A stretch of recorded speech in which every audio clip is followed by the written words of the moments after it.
Buenos días, queridos abogados del futuro. Sean todos ustedes muy bienvenidos.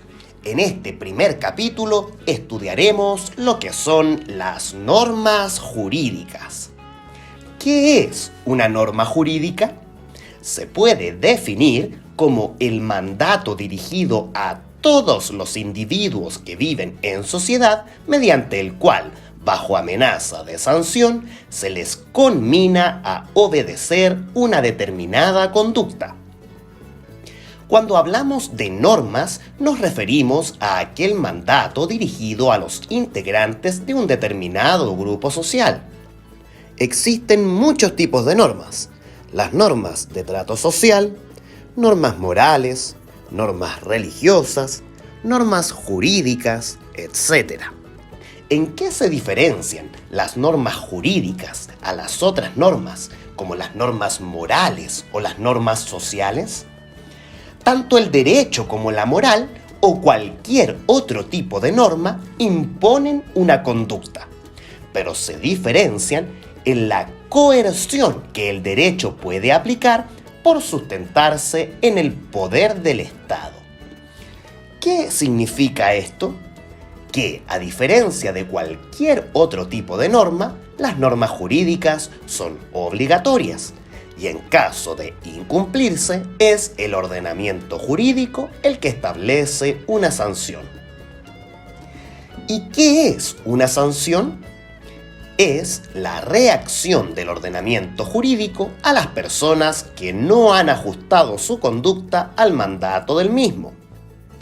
En derecho penal, esa sanción se denomina pena, y en el derecho civil, esa sanción se denomina cumplimiento forzado. ¿Cómo se clasifican las normas jurídicas? En primer lugar, según el campo de aplicación, se clasifican en normas de derecho público y normas de derecho privado. Las normas de derecho privado son las que regulan las relaciones de los particulares entre sí o de particulares con los entes públicos, cuando estos actúan como particulares. Las normas de derecho público son las que regulan la organización y actividad de los entes públicos con los particulares o con otros entes públicos. En este caso, los entes públicos actúan en su calidad de tal. Una segunda clasificación atiende a si admiten o no ser sustituidas por regulación privada. Aquí encontramos las normas de orden público y las de orden privado. Las normas de orden público son aquellas que no admiten ser sustituidas por regulación privada, es decir, los particulares no pueden prescindir de ellas, mientras que las de orden privado son aquellas sobre las cuales los particulares sí podrían prescindir. Para entenderlo mejor, pongamos un ejemplo. Dos personas celebran un contrato. La ley establece que, en el caso en que alguna de las partes de un contrato incumpla con su obligación, la otra parte tendrá el derecho a perseguir el cumplimiento en todo el patrimonio embargable del deudor. Es lo que se llama el derecho de prenda general. Por ejemplo, si el contrato fuera una compra-venta y el comprador no ha pagado el precio, el vendedor tendrá derecho a pedir que se le pague esa obligación embargándole bienes al comprador en caso de que no se pague. El derecho de prenda general es una norma de orden público, por lo tanto, no se puede renunciar. Es decir, las partes no pueden incluir en el contrato alguna cláusula que establezca cualquier cosa que contraríe a esta norma. Por ejemplo, decir en el contrato que a la parte que incumple el contrato no se le podrán embargar ninguno de sus bienes. Eso no se puede.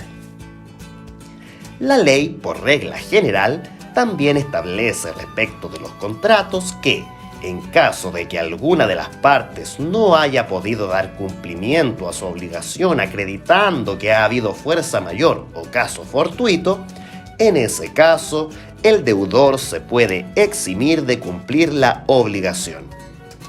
Eso es lo que establece la ley, pero esa es una norma de orden privado. Por lo tanto, aquí las partes, si lo quisieran, podrían prescindir de ella y estipular que ambas responderán de su obligación a todo evento y que no se librarán del cumplimiento de la obligación aun habiendo fuerza mayor o caso fortuito. Eso sí se puede.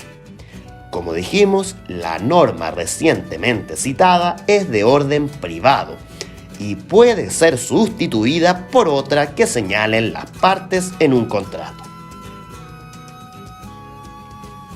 Veamos ahora cuáles son las fuentes del derecho. Antes de responder a esta pregunta, diremos que una fuente de derecho es toda constancia escrita o verbal que permite captar la existencia de normas jurídicas, o sea, conocer y comprender el contenido de una norma jurídica. Pues bien, las fuentes de derecho pueden ser formales y materiales. Las fuentes formales son la ley y la costumbre, mientras que las fuentes materiales son la jurisprudencia y la doctrina. Analicemos cada una de ellas. ¿Qué es la ley? La ley está definida en el artículo 1 del Código Civil. Dice la definición que la ley es una declaración de la voluntad soberana que, manifestada en la forma prescrita por la Constitución, manda, prohíbe o permite. Se le critica a esta definición que la redacción es confusa, puesto que pareciera dar a entender que la ley manda, prohíbe o permite por estar prescrita en la Constitución y no por ser una manifestación de la voluntad soberana. También se critica que la definición no debería estar en el Código Civil, sino en la Constitución Política de la República. Junto con ello, también se critica que la definición no señala las principales características de la ley. En virtud de lo anterior, entonces veamos algunas características de la ley. En primer lugar, la ley emana de una autoridad pública, puesto que se aplica a todos los habitantes de la República y que se encuentren en la misma situación jurídica. Es abstracta, ya que se basa en un supuesto y no en un caso concreto. En caso de cumplirse el supuesto, o sea, en caso de ocurrir determinada situación, la ley determina que ocurrirá determinada consecuencia. Será el juez quien deberá aplicar ese supuesto que señala la ley y llevarlo al caso concreto. La ley es obligatoria y en esto se diferencia de otras normas sociales como pueden ser las normas morales. La ley es coercible. Se puede hacer cumplir mediante el uso de la fuerza, como apremios, multas, arrestos, etc. Como otra característica, debemos mencionar que la ley se presume conocida por todos desde su entrada en vigencia. Esto está establecido en el artículo 8 del Código Civil. Esto quiere decir que nadie puede alegar desconocimiento de la ley. O sea, nadie puede decir, a mí no me pueden sancionar por incumplir esta ley porque yo no sabía que esa ley existía. Eso no se puede. Pasemos a ver ahora cómo se clasifican las leyes. Las leyes se clasifican atendiendo a su efecto en prohibitivas, imperativas o permisivas. Las normas prohibitivas son aquellas que ordenan abstenerse de realizar una determinada conducta bajo cualquier supuesto. En el caso de celebrar un acto transgrediendo alguna de ellas, dicho acto adolece de nulidad. El artículo 10 del Código Civil establece que los actos que prohíbe la ley son nulos y de ningún valor, salvo en cuanto designe expresamente otro efecto que el de la nulidad para el caso de contravención. O sea, la nulidad no es la única sanción que podría haber sobre los actos que transgredan las normas prohibitivas. Las normas imperativas son aquellas que exigen una determinada conducta para poder celebrar un acto. Es decir, para poder celebrar un acto exigen un requisito. Las normas permisivas son aquellas que le conceden al titular un derecho, siendo éste libre para ejercerlo o no ejercerlo. ¿Qué es la costumbre? La costumbre es la repetición de una conducta por la generalidad de los miembros de una sociedad de manera constante y uniforme con la convicción de estar cumpliendo un imperativo jurídico. De esta forma, la costumbre está integrada por dos elementos. En primer lugar, el elemento externo, también llamado elemento material u objetivo. Este elemento externo corresponde a la repetición constante y uniforme de ciertos actos. Por otro lado, tenemos el elemento interno, llamado también elemento psicológico o subjetivo, que corresponde a la convicción de estar obedeciendo un deber jurídico. ¿Cómo se clasifica la costumbre? La costumbre se clasifica, según su relación con la ley, en costumbre secundum legem, costumbre sine legem y costumbre contra legem, lo que en idioma castellano significa según la ley, sin ley y contra la ley. La costumbre según la ley es aquella que solo es fuente de derecho cuando la ley le da ese carácter. La costumbre sin ley o sin legem es aquella que rige cuando en una materia determinada no hay norma legal. Y la costumbre contra legem es aquella que deroga o modifica una ley antigua, ya sea proclamando su inobservancia o imponiendo una conducta diferente. Esta costumbre no es aceptada en nuestro ordenamiento por ir en contra de lo dispuesto por las leyes.